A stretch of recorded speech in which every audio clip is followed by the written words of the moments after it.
Assalamu alaikum. Урматтуу мекендештер, урматтуу кыргыз элим, арбаңыздар, амансыздарбы, тынчсыздарбы? Машалла, караңыздарчы. Кыргызстандын кооздугуна көз суктанат чиркен. Кадимки кино бул жагы, кино. Бир жагы аппак, бир жагы жапжашыл, ортосу дагы башка түстүү. Өзүнчө эле бир художник чийип койгондогудай, альбом бетине сүрөт түшүрүп койгондогудай көрүнөт экен. Укмуш. Урматтуу достор, урматтуу мекендештер, баарыңыздардын бүгүнкү жумаңыздар марик болсун, окулган жума намаздар кабыл болсун иншалла. Жакшы тилек, ниет, ой максат менен кармап аткан орозоңуздарды Аллах таалам кабыл кылган болсун иншалла. Достор, биз Кудай кааласа Токтогулга жакындап калдык. Кечки саат 5:30 болуп калды. Биз азыр Көкбел ашуусунда кетип баратабыз. Керемет сонун жерлерде кетип баратабыз, караңыздарчы. Алдыда bundan дагы кереметтүү жерлер бар. Анын баардыгын сиздер жакшы билесиздер. Урматтуу Ысык Көл областы, Нарын областы бизди тосуп алыңыздар. Кудай кааласа биз чыныгы муктаждарга кол сунуп, жүздөрүнө жылмаюу тартуулап, орозо убагында жок дегенде кичине болсо дагы бир жумуштарга себепкер болуп келели деп жакшы ой, ниет, максат менен сапарга чыктык иншалла. Будан бир жума мурун ушундай бир ниет, максат койдук элек. Кыргызстандын четинде жайгашкан областтарды кыдырып, чыныгы муктаждарга кол сунсак деп. Мына ошол ниет максатыбыздын үстүндө иш алып барып атабыз. Достор, бардыгы эң сонун, Кудайга шүгүр. Жол жакшы, аба ырайы өтө сонун. Өзүбүздүн маанайыбыз дагы өтө сонун. Жаман эмес, бардыгы жакшы. Орозодо эч кандай кыйынчылыгы жок. Кудай кааласа бардыгы жакшы келе атабыз иншалла. Жол зымырайт чиркин.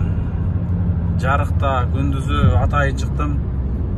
Себеби Кыргызстандын ушундай кооз жерлеринде, көз суктанарлык жерлерде жакшы музыкалар менен жаңгыз жүрсөң, жан дүйнө, жүрөк башкача эс алат, башкача чыйыр аласың, башкача идеялар келет.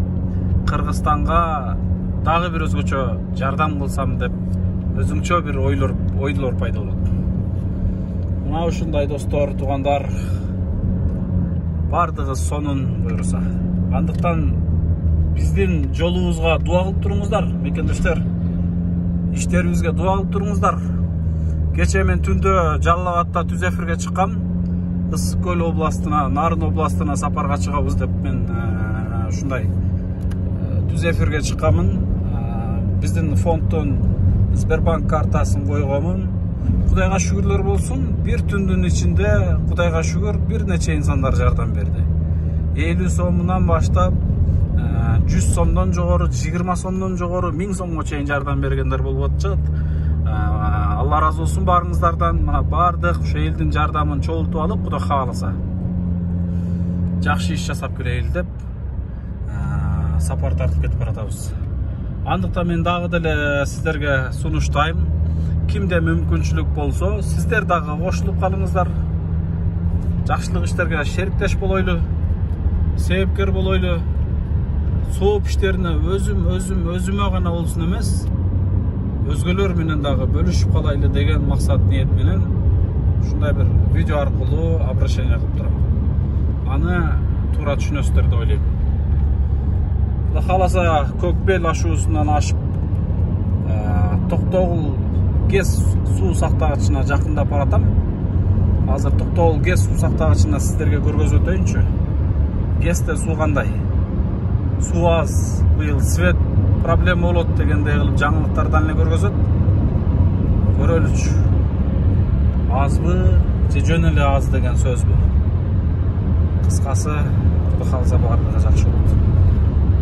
Бирок таң каласың бир четинен. Туркияда Gaz, свет Түркиянын жарандары үчүн акысыз экен. Суу, коммунальный жагы кадимкидей акысыз экен. Мен дагы өзүмчө ойлойм да, бул Кыргызстанда свет чыгып аткандан кийин бир топ гестер бар. Не деген гана чоң гестер бар. Мына Кудай кааласа Камбарата бир геси ишке берилген буга чейин эле. Камбарата 2-ни азыр баштайбыз деп атчабы. Буга чейин Ташкөмүр геси бар, Курпсай геси бар, Токтогул геси бар. Эми шүгүр, Кудайга шүгүр эле, бирок мындай светти акысыз биротолоп акысыз кылбаса деле, но болушунча арзан кылып койбойбу деп кээде чындыгында ойлойсуң. Өзүңдөн свет чыгып атса, эмне үчүн акысыз эмес депчи. Сонун жолдор. Анан достор, Кудай кааласа эртең күнү биз, эртең күндүзү уже биз Ысык көлдө болобуз. Ысык көлдө бизди күтүп атышат. Бир топ муктаждар бар экен. Биз кандай муктаждардан кабар алып атабыз? Бүгүнкү күндө төшөктө жатып, төшөктөн ныкталып калган, төшөктөн тура албай жаткан, памперсте жаткан, жада калса ажатканага жете албай аткан бир туугандардан кабар алып, колдон келишинче бир кечине осуда соопторго ээ болуп калайлы деп аракетте жүрөбүз. Мына ошондой рожденный төшөктө жаткан ДЦП бир туугандарыбыз көп экен. Балыкчыда мени азыр көптөгөн бир туугандарыбыз күтүп атат. Ачыгын айтсам, Ысык көлдө бир 150 инсан күтүп атат. Өтө муктаждар. Эми колуман канчасына жардам берүү келет билбейм. Колдон келишинче жардам берип кайтсак, мен анын үчүн чакырар элем дагы да сиздерди. Келиңиздер, көбүрөөк ушунча Жалал Абадтан Ысык көлгө кетип баратам. 1000 километр, 1000 чакырымдык жолду басып, атайын бир кайрымдуулук иши менен баратабыз. Ошончо баргандан кийин сонун иштер жасап келсек, көп адамдарга жардам берип келсек деп айтар элем. Андыктан кимге кайрыласын? Айла жок, жанагы эле өзүбүздүн карапайым эли журтубузга кайрылабыз. Башка кимге кайрылабыз? Бизде даяр болгон бир укмуштуудай чоң бир деме өрчүлөр деле жок. Кудайга шүгүр, арабызда бар, жөнөкөй инсандар бар, бир топ жардам берип жүргөндөр бар. Кудай кааласа бардыгы жакшы болот. Андан бери келатып, Нарын областына дагы киребиз. Кудай кааласа ал жака дагы канча адамга жардам бере алабыз, мен алдын ала мынча адамга деп убада бербей эле турайын. Каражатыбызга жараша болот бардыгы. Каражат дараметибиз канчалык адамга жетет, но айта албайм. Кудай буйруса, колдон келишинче аракет кылабыз. Урматтуу достор, баса белгилеп кетейин. Урматтуу Кыргызстандын сыртында жүргөн, мекенибизден тышкары жүргөн, мигрант болуп жүргөн, бөтөн эл, бөтөн жерде ата-эне, бир тууган, бала чака багам деп жүргөн, өзүнө шарт түзөм, үй салам деп, кыскасы ушун тирликтин айынан талалап жүргөн жалпы мекендештериме мен Кыргызстандын кооз жерлерин көргөзүп кетүүнү туура көрдүм. Караңыздар. Охо, мына сиздерге. Мына өзүнчө эле бир жомок го, мына караңыздарчы. Тоонун эмеси, мына суу кадимки күзгүдөй болуп турат, көрдүңүздөрбү? Эки беттим эле укмуштуудай түшүп турат. Охо, мына чиркин. Мындай жерде оозуңа сөз да келбей экен. Достор, чын эле суу аз экен. Мен будан бир ай мурун эле ушул жол менен өткөм.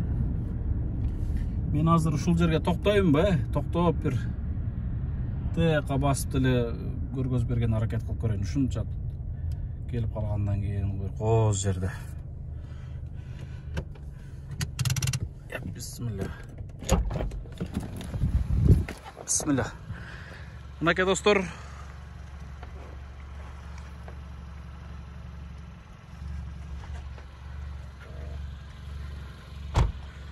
достор, мына суунун жээгин көрүп атасыздар. Суунун жээги мына ошол мен колум көргөзүп аткан жер, мына жөн топурак болуп турат. Ушул жака чейин суу чыгып калчу эле, мына жака чейин. Суу аз экен. Болгону да жаз айларында кадимкидей аз экен. Эмне мынча аз болду экен, а?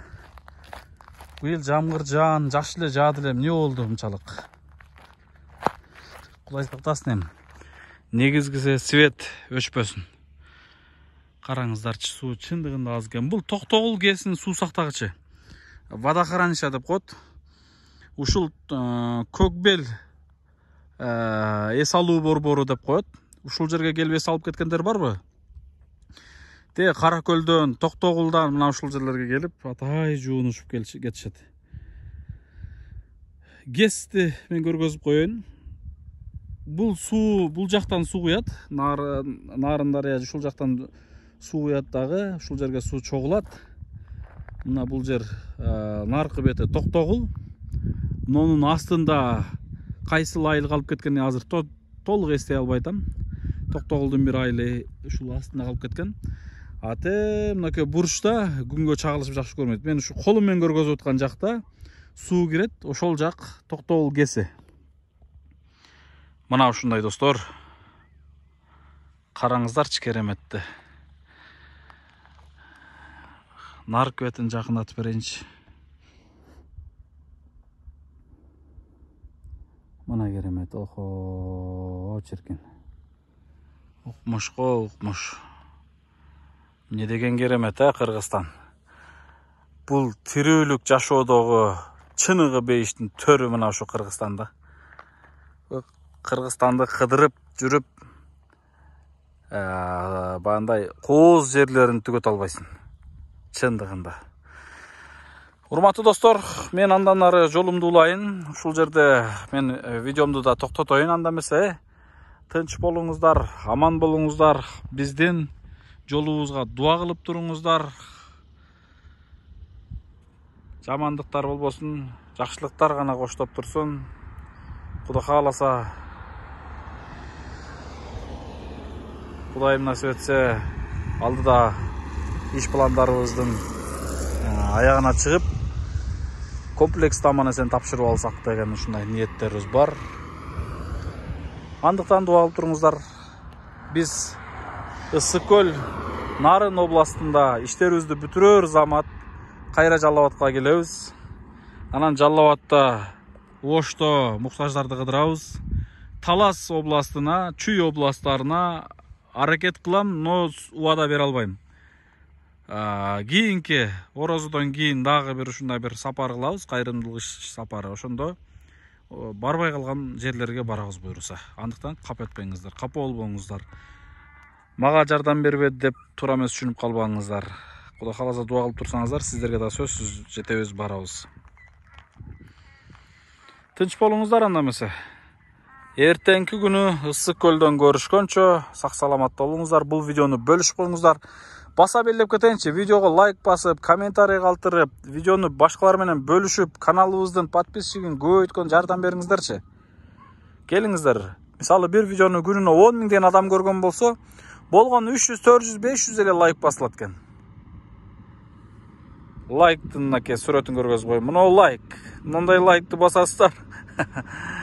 Анан көп адамдар кабар алат, көрөт, маалымат алат. Караңыздарчы, мынантип Ош Бишкек жолунда азап менен тирлик кылган жандар көп. Ошон үчүн момундай лайктарды басыңыздар, комментарий калтырыңыздар, жазыңыздар, поделицияны басыңыздар, коңгуроону басыңыздар, кыскасы аябаңыздарчы, сиздерден эчтеке кетпейт. Жоң гана бир кнопкаларды мындай кол менен тырс этип эле басып коесуздар, болду, эчтеке кетпейт.